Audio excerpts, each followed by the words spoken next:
If you're ever going car shopping, I'm sure that one of the first things you might have done was to figure out if you can afford it.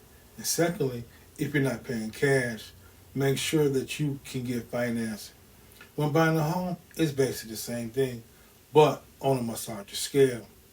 So I'd like to share with you what to expect when I pre-approve you for a mortgage loan and some of the things why it's important, and I mean critical, that you know your options before you buy a home.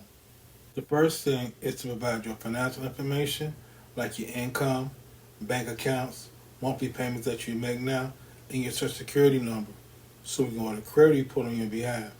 But speaking of credit reports, in addition to your list of debts, your credit score will be on the report.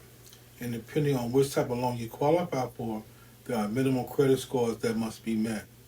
We'll also be asking for copies of your pay stubs, tax returns, and bank statements. While we get to know you personally, even if you apply by phone, email, or on our website.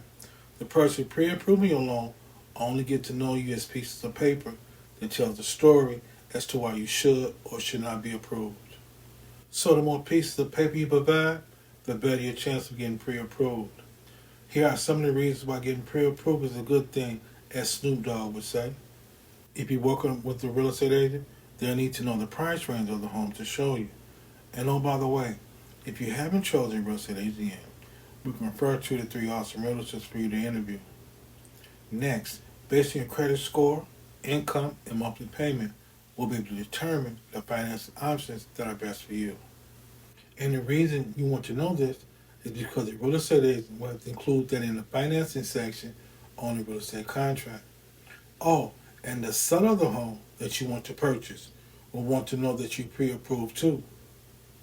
Now, we've seen instances in the cases of multiple offer where a lower sales price was accepted by the seller because the buyers had been pre-approved, while the other buyer did not have a pre-approval letter. So thanks for viewing Homes and Loans with Broker Jones. And even before you go shopping for a home, let's make sure you get pre-approved first.